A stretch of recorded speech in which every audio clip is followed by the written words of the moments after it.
Welcome to another Fantasy Goodfellas video where we talk about the top 30 wide receiver rankings for week 11. You ready? The Fantasy Goodfellas. Boom, boom, boom. Rolling on the field.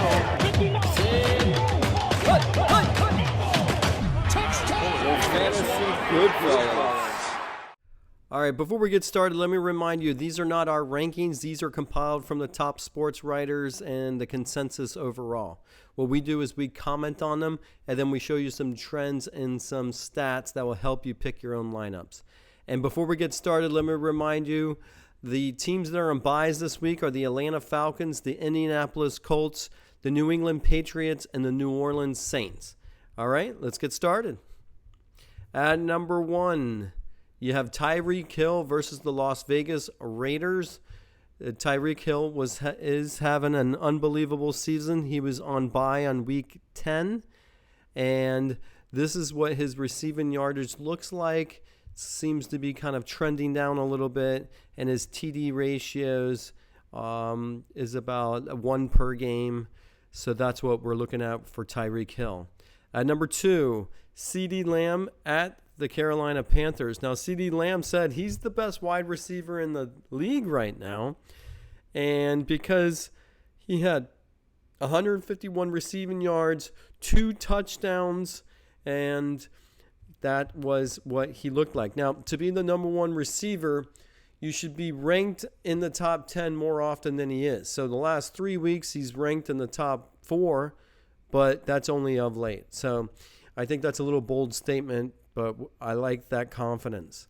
At number 3, A.J. Brown at the Kansas City Chiefs. Now, A.J. Brown was having an unbelievable season before the bye, before CeeDee Lamb said anything, and he is rocking with the yardage and then with the TDs.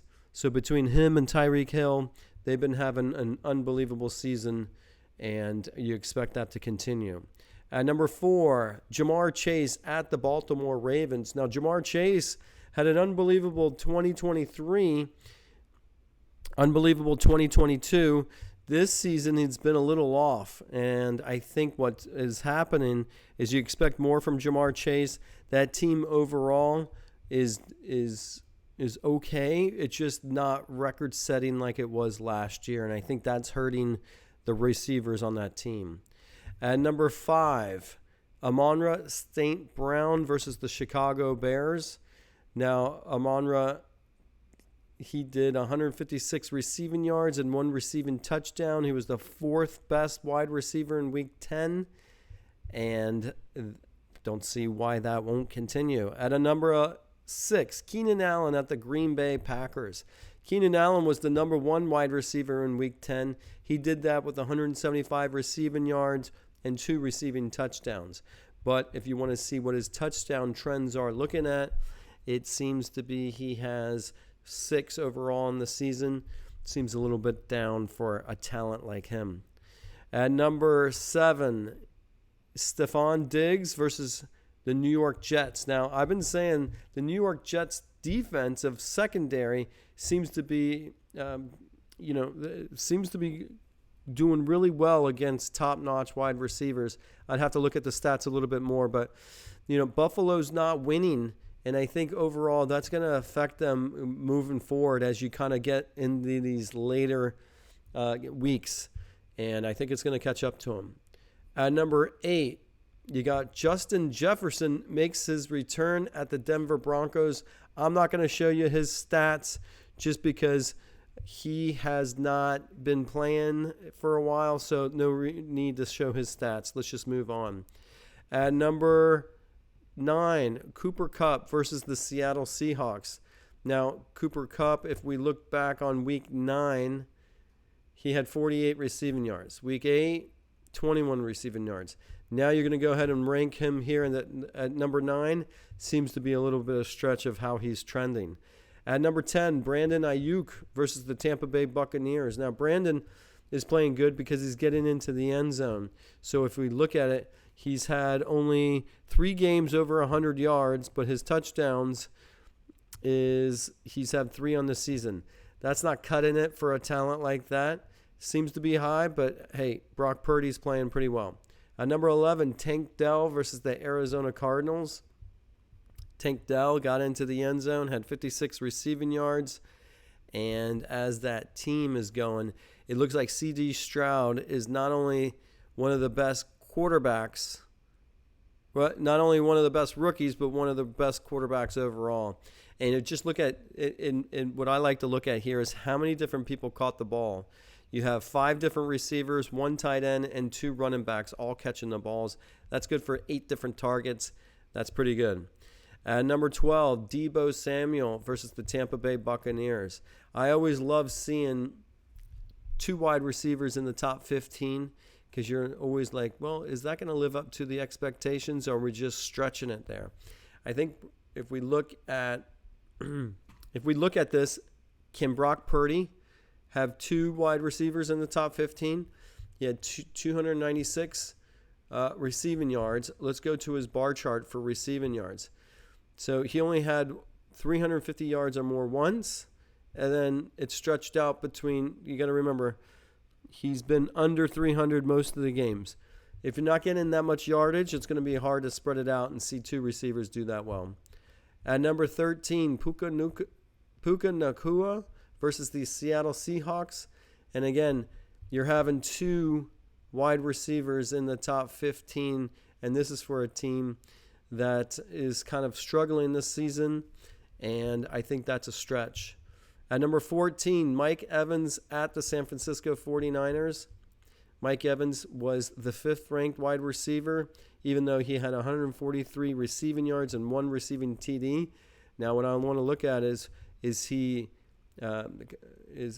taking all the catches? But look at this.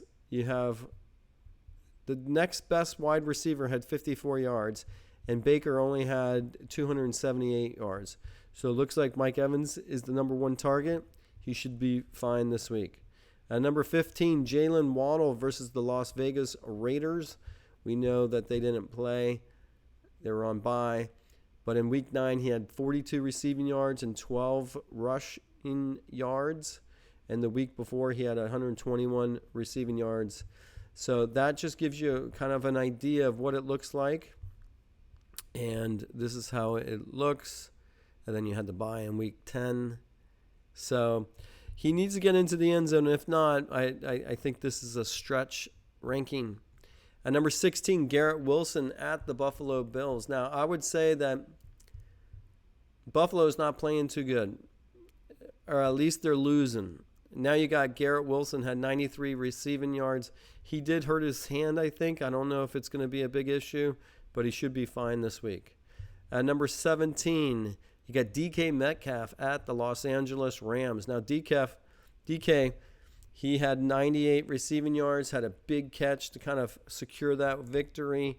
So that makes a lot of sense for him to be ranked so high. Looks like Geno Smith's warming up. At number 18, Christian Kirk versus the Tennessee Titans. Now, Christian Kirk had 104 receiving yards, and that was for the number 1 wide receiver. But it just doesn't look good when you see 104 receiving yards for a wide receiver and your quarterback only threw for 185. Seems to be struggling, that team. At number 19, DeAndre Hopkins at the Jacksonville Jaguars. I've been saying Hopkins has been a stretch pick all season. His yardage has been under 80 yards, or almost just above 60 yards most weeks. And touchdowns, he's only had 1 game, but he had 3 touchdowns. I'm not sure why DeAndre Hopkins is constantly getting picked for the top 30. Seems to be a stretch pick. At number 20, Davante Adams at the Miami Dolphins. And Davante Adams had 86 receiving yards. Seems to be doing better overall as a team. Maybe they're kind of coming into their own a little bit. TD-wise, he's just not getting into the end zone. You got to get Davante Adams in the end zone. At number 21, Nico Collins versus the Arizona Cardinals. And Nico, if we look at how he's been ranked all season, he's been up there, ranked 10, ranked 4, ranked 3rd in some different weeks. But, it's CJ Stroud, so, he could do very well. At 22, DJ Moore at the Detroit Lions. Now, if you don't watch all the games, it's always interesting to see why these stats are important. He had 58 receiving yards. That doesn't really tell me too much.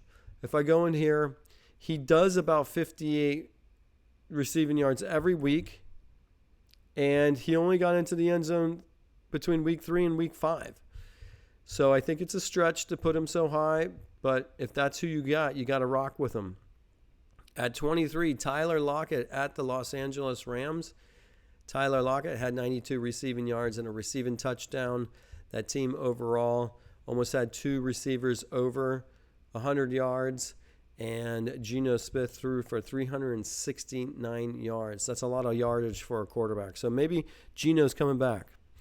At 24, Adam Thielen versus the Dallas Cowboys. Now, there was a time where Adam Thielen was being ranked high each week, or he was ending the week being ranked so high. If we go back and look at his weekly rankings, he was 5th, 4th, and now you're expecting Bryce Young to put him back up there. Might be a little stretch, especially with Dallas as that potent offense, so maybe they'll have to catch up. At 25, Amari Cooper versus the Pittsburgh Steelers. Now, Amari Cooper had 98 receiving yards, and if I didn't catch the game, 98 receiving yards, and your quarterback only throws for 213 yards, that's struggling. You got to get more wide receivers. Otherwise, they're just going to gang up on Cooper, and you're going to have a tough, long game. At number 26, Terry McLaurin versus the New York Giants. Now, I've been saying I like Sam Howell all season. He's been playing well, even though he's getting sacked, but 312 yards, and your receivers don't have that. Don't have anybody that's a standout, and that's scary. But again, Sam Howell is just slinging it to different things. They must be changing the game plan, and I think Terry McLaurin could get into the end zone this week. At 27, Jerry Jeudy versus the Minnesota Vikings. Jerry Jeudy, he had 35 receiving yards. That's not cutting it. Overall on the season, he did 80 yards only once, 60 yards once, and that's not really cutting it. But Russell Wilson's playing better of late. At 28, Marquez Brown at the Houston Texans. Now, Brown only had 28 receiving yards in Week 10. But now that you got Kyler Murray back, it looks like it's on the up and up. And I think that's why you're going to have Marquez Brown do really well, because you got Kyler Murray coming back. And it really is pick your poison here. Do you double team the wide receivers and let Kyler Murray run? Or you stack the line and play one-on-one matchups? I think it's going to be interesting, but Marquez Brown could do much better. He'll be fine. At 29, Devonta Smith versus the Kansas City Chiefs. And I've been saying it all season. It's one or the other. Very rare do you have both the wide receivers here in Philadelphia succeeding. And it's just 51 receiving yards and a touchdown. A.J. Brown in Week 9, 66 receiving yards and a touchdown. That's good for like 8, 9. So maybe I'm wrong. At number 30, Calvin Ridley versus the Tennessee Titans. Now, Calvin Ridley was supposed to have a stellar season, and he didn't do much in Week 10. And he hasn't done much of late. So if you look at, he was ranked 72 this past week, and in Week 8, 35, Week 7, 91, Week 68. So I think Calvin really needs to step up, or that's going to be a tough draft pick, because I believe he went high in many different leagues. So that is our top 30 rankings for Week 10. Before I go, I want to kind of talk about some other, for the actual rankings for Week 10 to see how they did, and so you can kind of compare what some people to kind of pick up. So let's take a look at this. This is the results from Week 10. You had Keenan Allen was the number 1 wide receiver. You had 2 Dallas Cowboys receivers in the top 3. Some other standouts was Noah Brown was on this list at 7. Jaden Reed was ranked 10. And then look, Michael Gallup was 11th. So you had 3 receivers from Dallas in the top 11. That's crazy. You also had Debo and Brandon Ayuk in the top 15. Here you go. Cincinnati Bengals, you had 16 Trenton Irwin. And then for the Chargers, you had Gutton. And 19 Washington, Mr. Brown. And some other notable A.T. Perry. I don't think that's on anybody's list. Quentin Johnston. And the only other one is your top 30 results for Week 10. All right. That is our video. I hope we showed you some stats and some trends. Hopefully it will help you with your own lineups. Don't forget to like and subscribe. And good luck this week. Those fantasy Goodfellas. Rolling on the field. Those fantasy Goodfellas.